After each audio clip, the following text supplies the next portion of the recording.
Guys, this is Just James here. This is our first exciting episode of my Tarot series, where I'll go through each major arcana, compare how they're used in Persona, Jojo, and contemporary culture as a whole.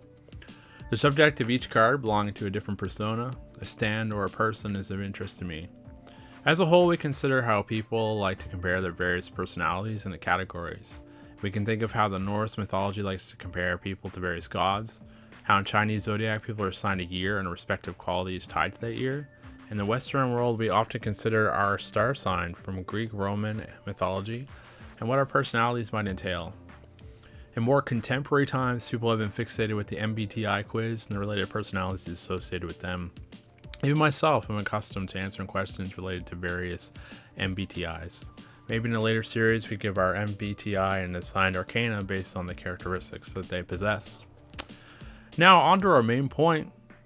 We'll begin where all stories begin, and that's with the Fool card. The Fool card in Persona has been used in the most recent 3 games, Persona 3, Persona 4, and Persona 5, as the card of our protagonists, Makoto Yukon, Yu Narukami, and Ren Amiya, respectively. The use of the Fool card in this game is tied to the contemporary use. It's that of the blank slate. It's not meant to convey the use of the word fool in a more modern usage. It's not meant to be silly or saying that a character is lacking in IQ. No, it's more about each character's particular personality. The use is more in that in the beginning of anything, including our journey, we lack knowledge.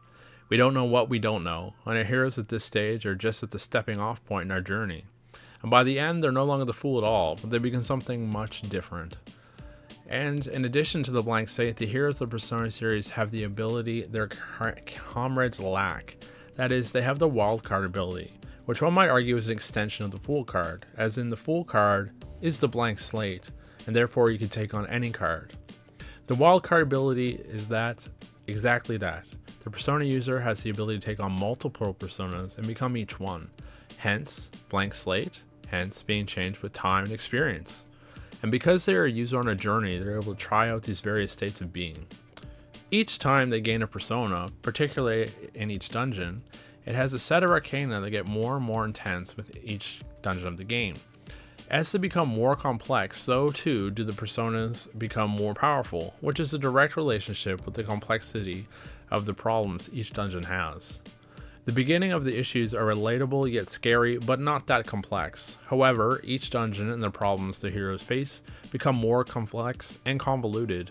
This evolution of complexity of available cards in dungeons is a direct reflection of the character's progression, and losing more and more aspects of what is the Fool card is in growing to something greater and beyond than just the simple fool. At the end, we have a complex character who has grown in various ways to become the magnificent hero that we become to know in each adventure. Ren's character of the Joker in the metaverse, the place where all the Persona uses takes place, in the beginning is just a simple character, but by the end, the character has grown by building his social life in Tokyo and helping many people. By being empathetic and taking on various roles, he was able to help all those people grow, and himself. By doing so, he's completing the Fool's journey. Yu does the same thing in Persona 4, more strongly in Golden, him having the opposite but similar journey to Ren. He comes from the big city, moves to a small town of Inuba, builds a social life there, and again fixing various issues affecting the people and the town as a whole. By the end, he is barely recognizable. Ren's persona is also the gentleman thief Arsène, who is famous from the French novel The Arrest of Arsène Lupin by Maurice Leblanc, published in 1905. Not a mythological character, but there are apparently some light fantasy elements or the Godstone, at least according to an uncited part of Wikipedia. Yu's persona, however, is a reference to the Japanese folklore of Izanagi, who in marriage created many islands. In her death, he fails in retrieving her, and she curses to kill 500 men a day, so he swears to ensure that 501 are born. Maybe he's losing now, considering those birth rates in Japan. He also assists in crop cultivation. Both personas don't seem to have a reference to the fact they are attached to the Fool persona, but alas, I suppose a gentleman thief could be considered somewhat romantic and foolish in that regard, and a god who thought he could retrieve his dead wife from hell is pretty foolish indeed. But alas, the main point is that our silent protagonists are in fact fools, and what they are indeed the blank slate. Being that they both are blank slates, these heroes show us how to grow from that blank slate, the Fool, into the complex characters and become various aspects of each person that they help. They complete the Fool's journey. This is in contrast to how the Fool is used in Jojo's Bizarre Adventure. And Stardust Crusaders were introduced to the stands, which are all assigned various arcana. The Fool card is introduced later in the story, which is at odds with the more traditional use of the Fool card. Unlike the usage in Persona, Jojo uses the Fool card to mean inexperience more than anything. The dog Iggy represents the Fool card and acts in a very foolish manner. He can be considered the blank slate too, though. Being a French bulldog or Boston Terrier, he's shown to be quite cowardly, which in Fool's various stories and more contemporary works. Iggy is afraid of most confrontations and does things that are akin to a joker than a fool. He uses farts that Frenchies and Boston Terriers are known for to get himself out of uncomfortable situations or to tease his friends. He also tends to avoid confrontation whenever possible. But as the story goes on, Iggy does more courageous and eventually helps even in the fights that he would have been fearful in the beginning. So he does keep that aspect of the Fool.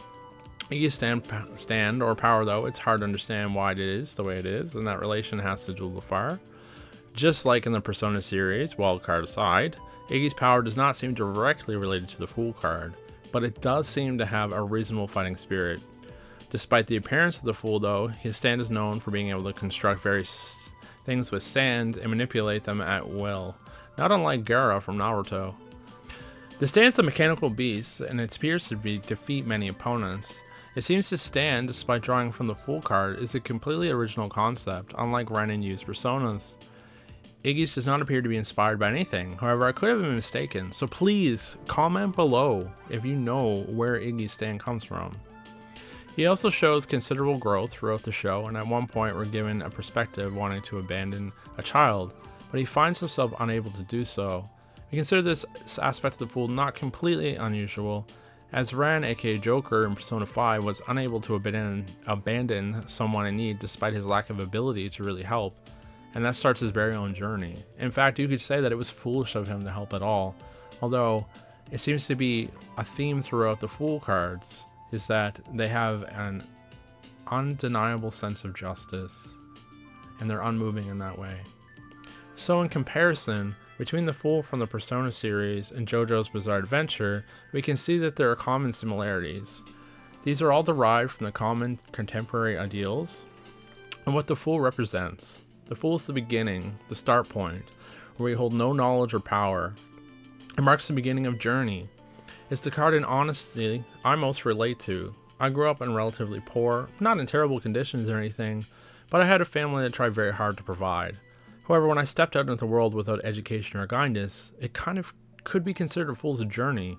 Like Ren and you and later Iggy, I often found that stepping into situations of injustice wasn't something I wanted nor felt like I couldn't do. I always had to step in. I had to take action, even if my actions seemed foolish at the time. Sometimes getting myself into trouble or hurt, especially in the beginning of that journey. I was a very thin teenager.